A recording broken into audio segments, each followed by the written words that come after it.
歡迎大家收睇熒幕八爪魚，我係 Vicky。講起生活態度咧，大家都會諗起咖啡。咖啡個個都中意飲啊，但係咪個個都真係識飲呢？ TVB 藝人陳浩咧就出名係咖啡迷啊，最近咧仲有埋自家品牌添。跟住佢揾食啊，一定唔會出錯。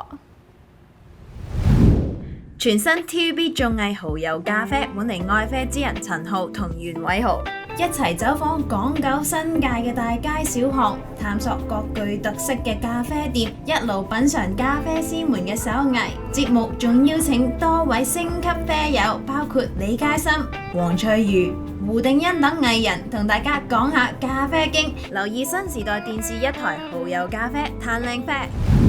講到港劇，點會少得以香港廉政公署作為題材嘅廉政追擊呢？故事講述黃宗澤、吳卓羲、黃浩信、胡定欣同黃智雯喺細個嗰陣，因為塔樓事故而分道揚鑣。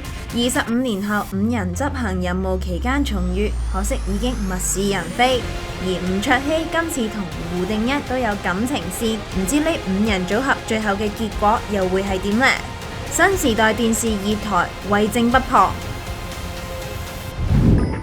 要經營一間餐廳絕對一啲都唔容易㗎。內八營業中就揾咗姚元浩、炎亞綸、鬼鬼等藝人喺台北夾手夾腳經營海邊餐廳，籌備到開業都係一手包辦啊！俾大家見到藝人們截然不同嘅一面，而每個禮拜都會邀請唔同嘅嘉賓。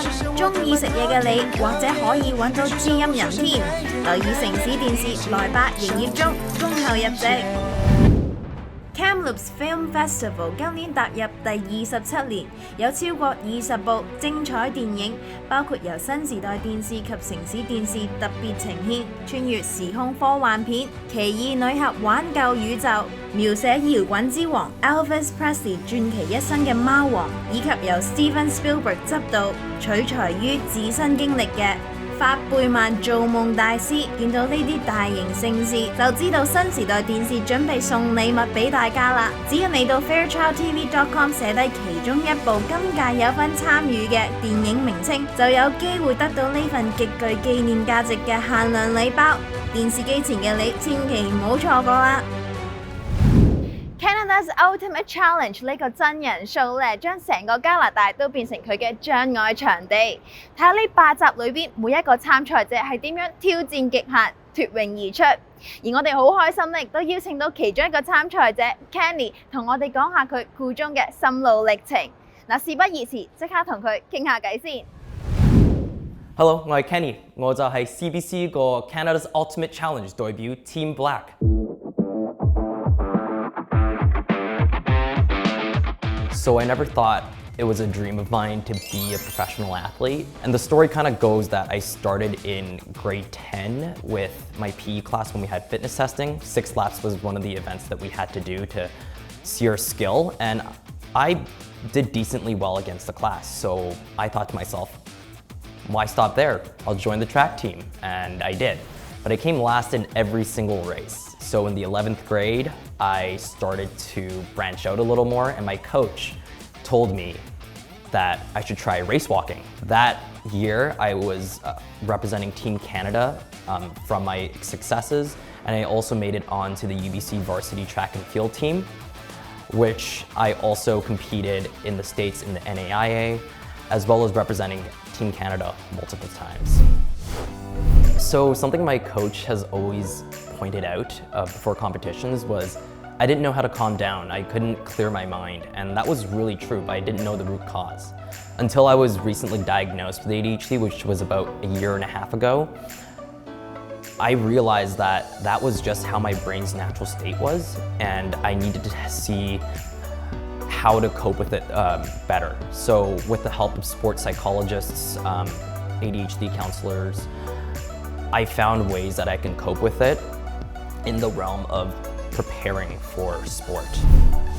So the reason why I wanted to do Canada's Ultimate Challenge was because I thought to myself that I loved competition, first off, even though I was a little bit more scared of competition with my recent ADHD diagnosis, I knew I needed to trust myself again. The second reason, I love sports. I've loved it ever since I was growing up.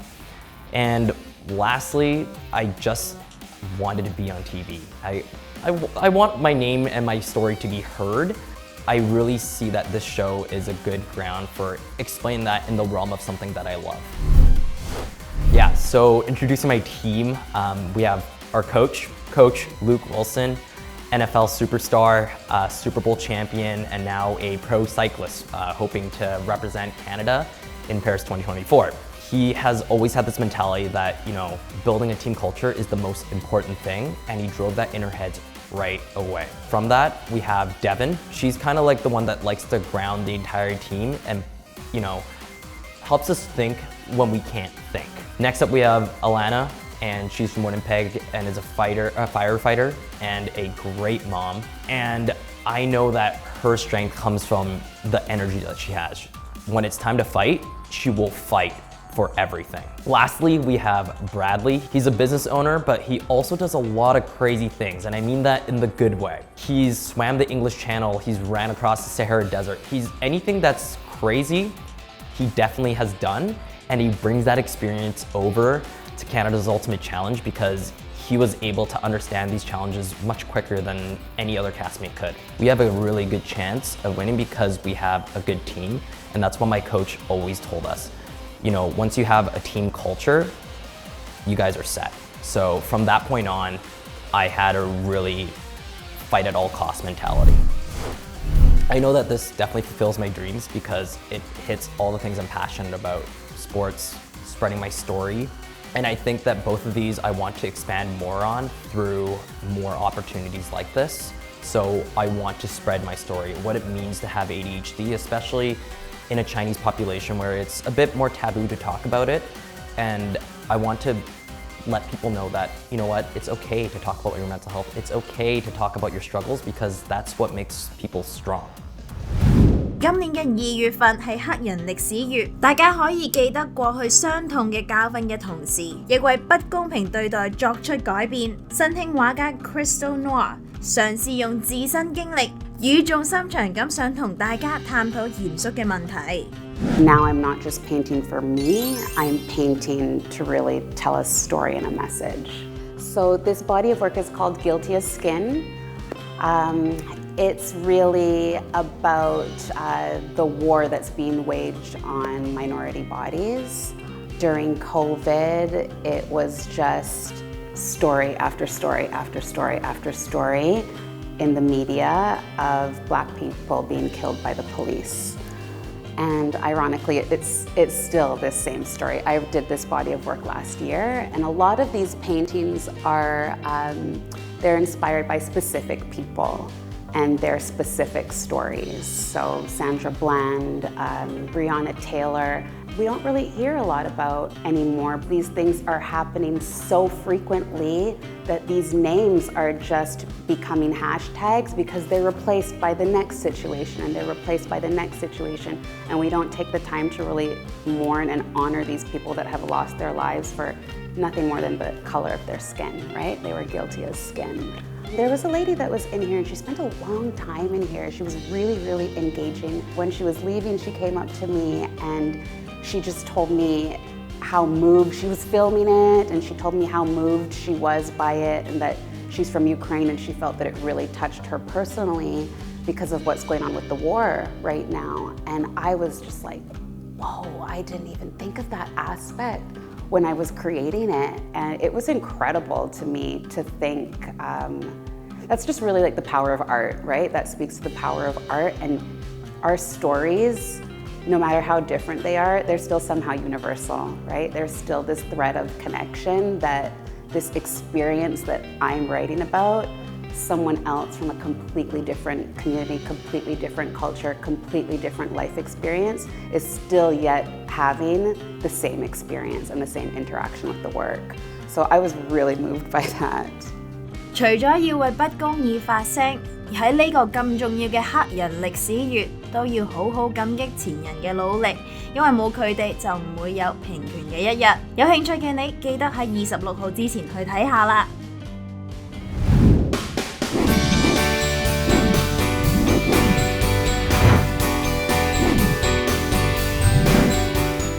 不林善心人籌款晚宴係聖保祿基金會每一年嘅新春籌款晚宴，今年已經係第16屆啦。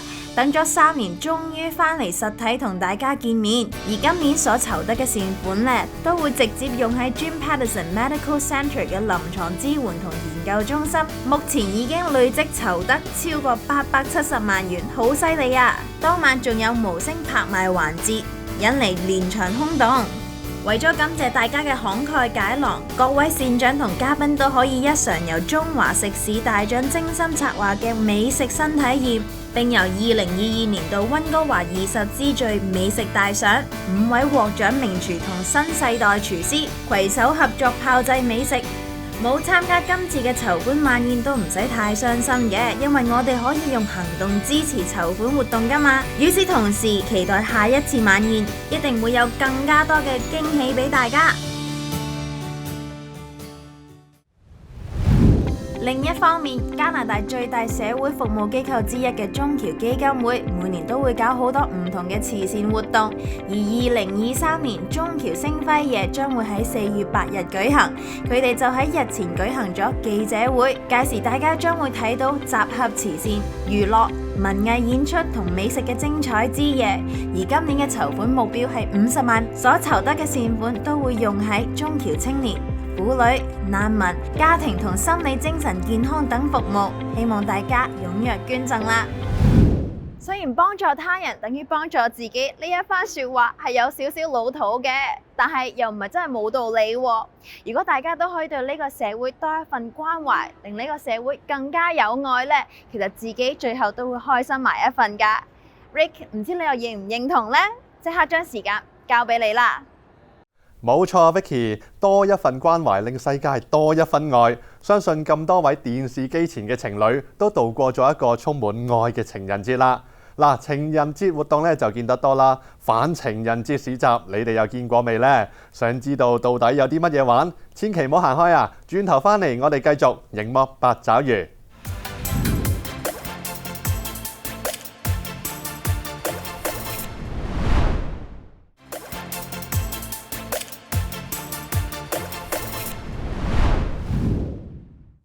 啱啱過去嘅情人節，相信各位有情人都收到唔少禮物啦。講到最經典嘅情人節禮物，一定非朱古力莫屬啦。朱古力熱潮不減，不過款式就非常多變化。手工朱古力博覽會返嚟啦！活動誕生於疫情之前，今年隆重回歸，依然人氣不減。嚟自加拿大各地嘅朱古力製造商齊集喺活動現場，為大家帶嚟自己嘅得意之作。Where to start? It's all about chocolate. We've invited chocolatiers and chocolate makers from across Canada to join us here today to taste and sample and allow our customers to purchase different kinds of chocolate from all of our different makers. We have seminars happening today as well, so after you circulate the vendor market, you are welcome to walk over and listen and learn and taste. 加拿大嘅朱古力歷史可以追溯到19世紀，當時歐洲移民開始喺加拿大開設。到咗20世紀，加拿大嘅朱古力產業開始逐漸發展壯大，國際品牌進入加拿大市場，同時加拿大本土品牌亦都開始崛起。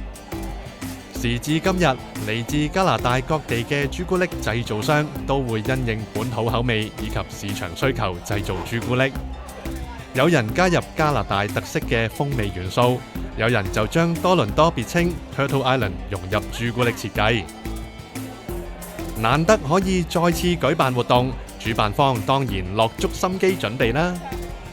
而對於出年有計劃參與活動嘅朋友，佢哋都有幾點建議喎。We've been preparing for 3 years now. 3 years. Really. This is our 4th show here at this Enoch Turner Schoolhouse, and we talk about the show all year long.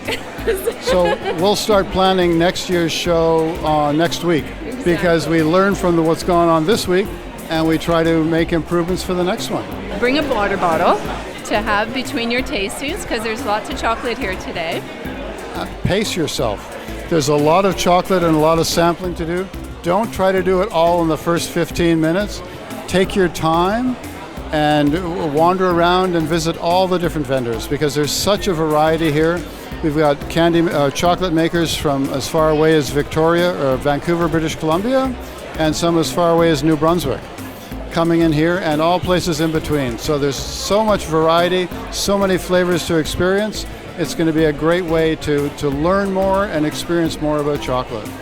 And keep in touch with the chocolate makers. Canada has award-winning chocolate makers and chocolatiers, and it's really important to support Canadian makers and chocolatiers from across the country. So follow them on Instagram, follow on all their social media, and support them by buying their chocolate. That's really important.